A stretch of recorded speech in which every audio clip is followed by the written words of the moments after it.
오늘도 기도의 자리에 나오신 성도님들을 주님의 이름으로 환영하고 축복합니다. 우리 이 시간 사도신경으로 우리의 신앙을 고백하시겠습니다. 함께 고백하겠습니다.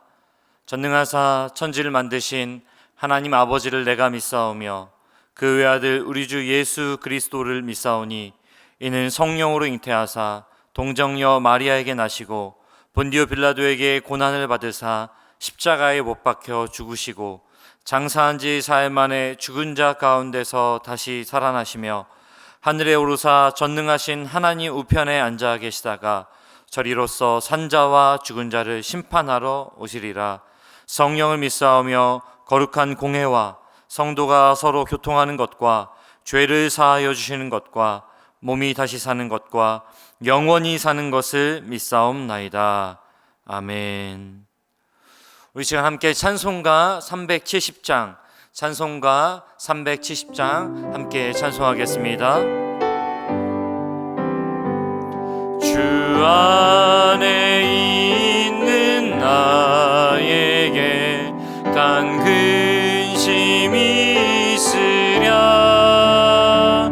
십자가 밑에 나가 내 짐을 풀었네. 주님을 찬송하면서 할렐루야 할렐루야. 내 앞길 멀고 엄해도 나 주님만 따라가리. 그 두려움이 변하여 내 기도 되었고 전날의 안순 변하여 내 노래 되었네. 주님을 찬송하면서 할렐루야 할렐루야. 내 앞길 멀고 엄해도 나 주님만 따라가리. 내 주는 자비하셔서 늘 함께 계시고 불궁피 밤을 하시고 늘 채워주시네.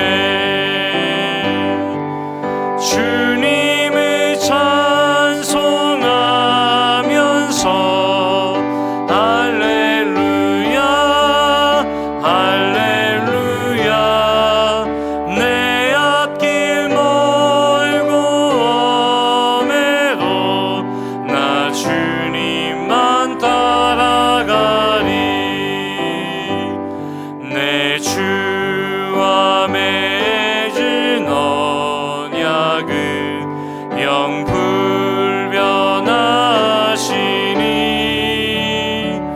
그 나라 가기까지는 늘 보호하시네.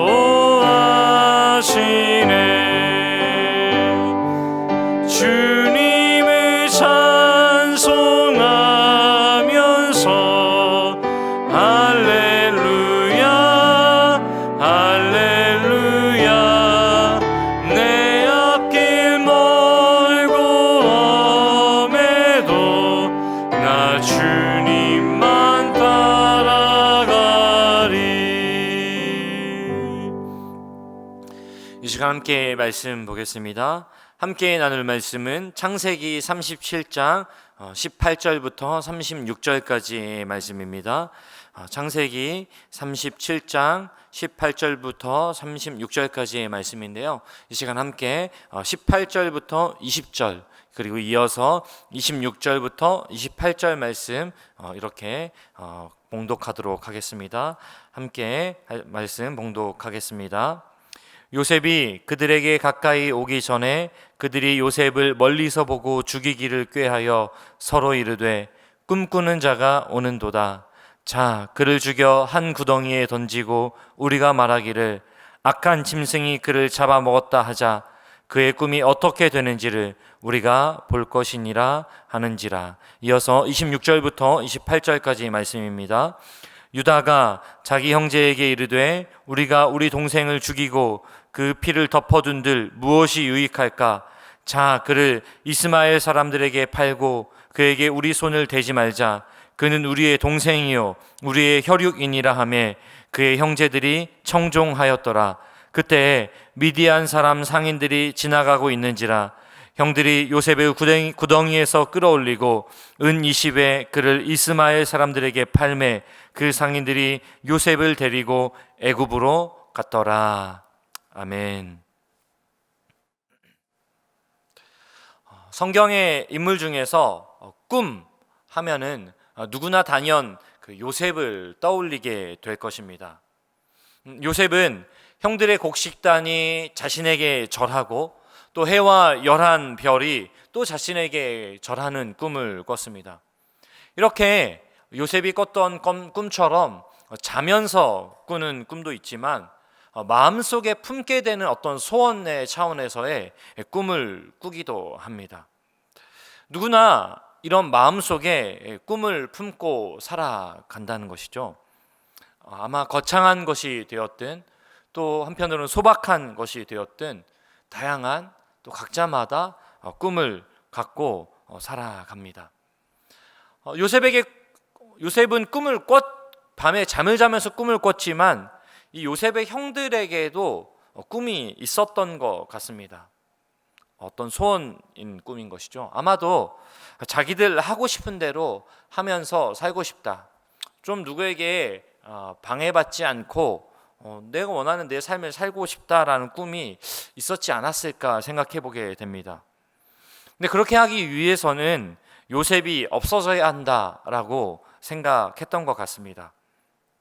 그렇기 때문에 내 마음대로 살고 싶다라고 하는 이 꿈은 결국 요셉이 사라졌으면 좋겠다라는 꿈으로 연결되어졌던 것 같습니다. 그런데 이 요셉이 사라져버렸으면 좋겠다라고 하는 꿈은 단지 형들의 상상이나 가슴속의 어떠한 응어리가 아니었고 실제 사건이었다라는 사실을 우리는 이미 알고 있습니다. 도단에서 양을 치고 있던 형들이 멀리서 요셉이 오는 것을 발견했습니다. 아버지의 심부름으로 형들을 찾아갔죠.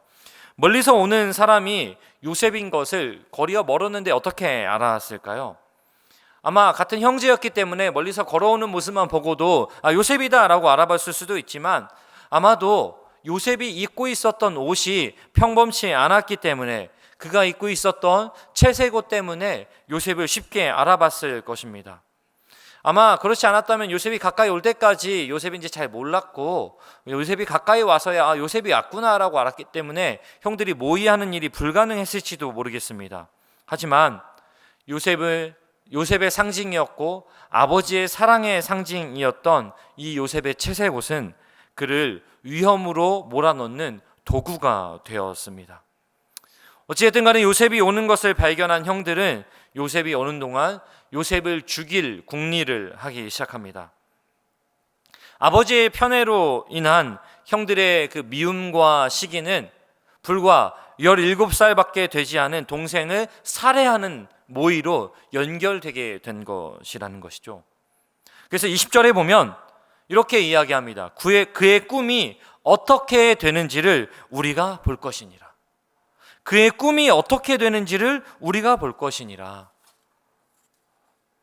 요셉의 꿈이 하나님께서 주신 뜻인지 형제들은 알 길이 없었습니다. 하지만 형들은 어찌됐든 간에 그 꿈이 이루어지는 것을 막기로 방해하기로 결정합니다. 자신들의 꿈을 위해서 요셉을 제거하는 것뿐 아니라 사실 이 꿈은 하나님께서 주신 꿈이었다는 점을 우리가 생각해 볼 때 하나님의 뜻마저도 무시하는 하나님의 뜻을 무시하는 이 형들의 모습을 발견할 수도 있다라고 하는 것이죠. 우리는 원하는 것을 얻기 위해서 오늘 요셉의 형들이 보이는 모습처럼 얼마든지 하나님의 뜻을 무시하기도 합니다. 하나님의 뜻이라고 알면서도 외면하고 싶어 하기도 합니다.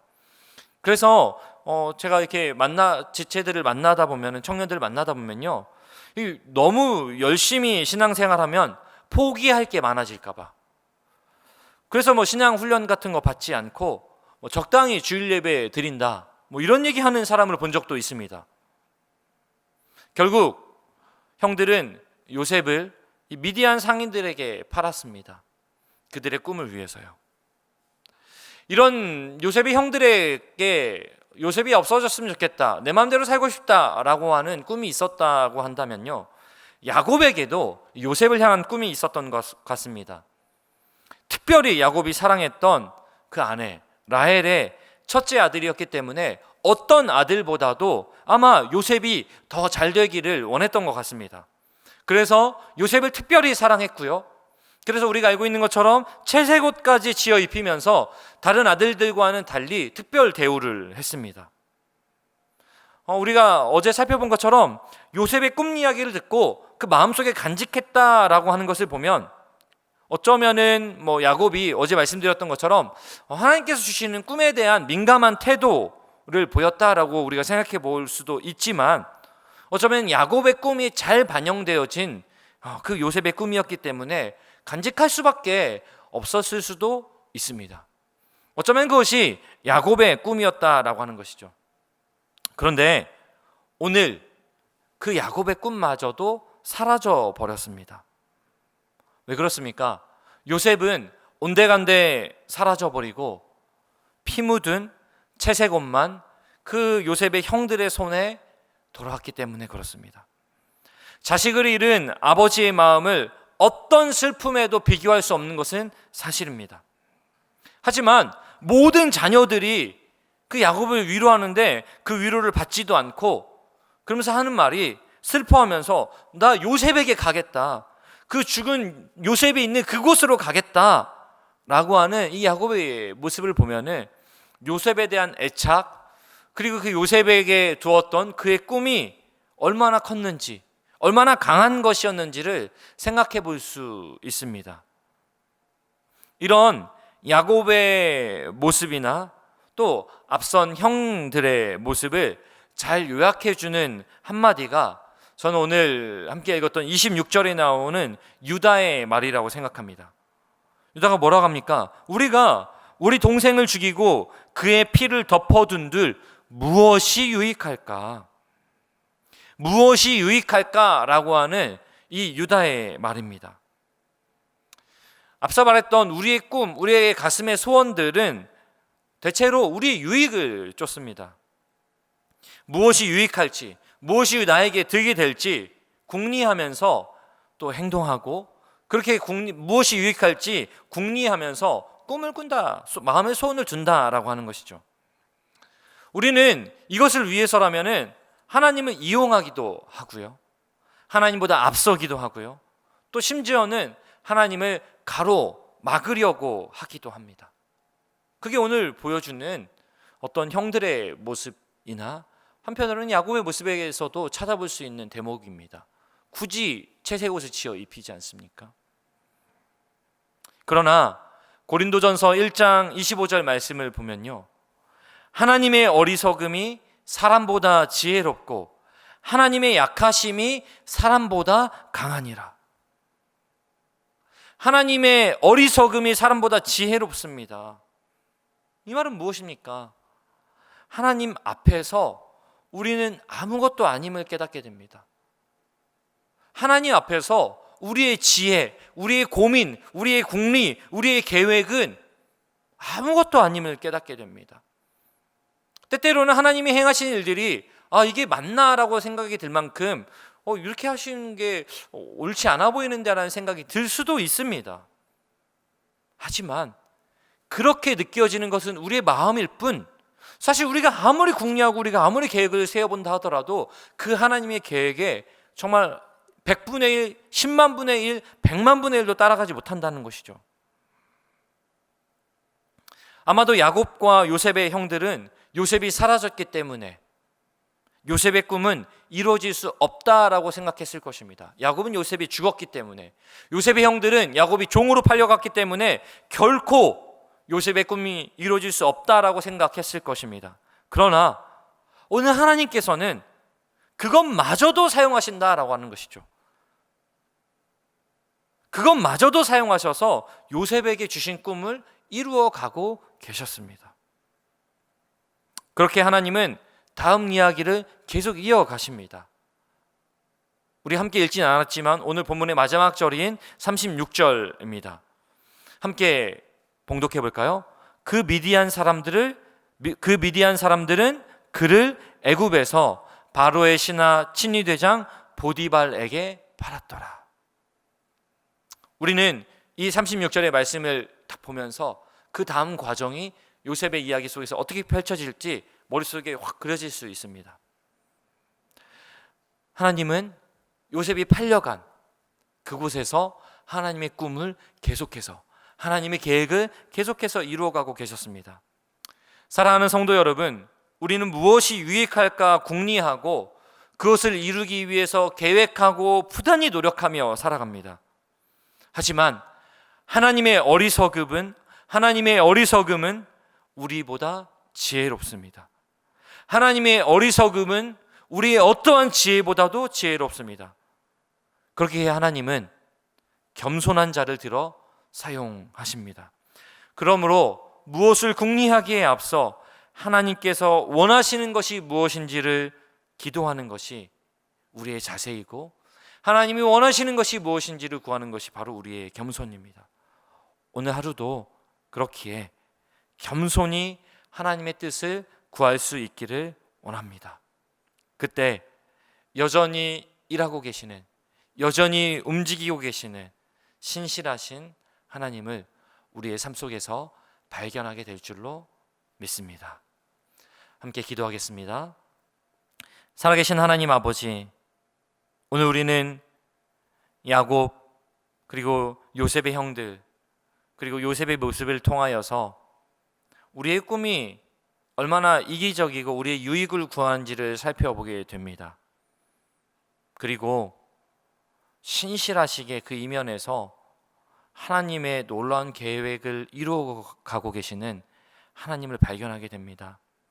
오늘 우리의 삶의 자리에서 어떠한 고민이 있든지 어떠한 계획이 있든지 그 계획에 몰입한 나머지 하나님을 가로막거나 하나님보다 앞서지 않게 하시고, 그 고민들 속에서 오히려 하나님을 붙드는, 오히려 하나님께 기도하며 겸손해질 수 있는 우리 되게 하여 주시옵소서. 그리고 그 기도 현장에서 일하고 계시는 신실하신 하나님을 발견하는 우리 모두 되게 하여 주시옵소서. 감사드리며 신실하신, 그래서 우리를 선하게 이끌어 가시는 예수님의 거룩하신 이름으로 기도드립니다. 아멘. 우리 이 시간에 함께 기도하길 원합니다. 먼저는 말씀 붙들고 기도하시고 각자의 기도의 제목을 가지고 기도하기 원하는데요, 두 가지 기도 제목 가지고 함께 기도하겠습니다. 나의 만족과 유익을 구하는 그러한 소원을 품기보다는 하나님을 기쁘시게 하는 그러한 소원을 마음에 품게 하여 주시옵소서. 신실하신 하나님을 신뢰하며 하나님보다 앞서지 않게 하시고 삶 속에서 역사하시는 그런 신실하신 하나님을 발견하게 하여 주시옵소서. 우리 간절한 마음으로 이 기도 제목 가지고 함께 기도하시겠습니다. 기도하십시다. 오 살아계신 아버지 하나님, 하나님의 은혜를 구하며 이 시간 기도하며 나아갑니다.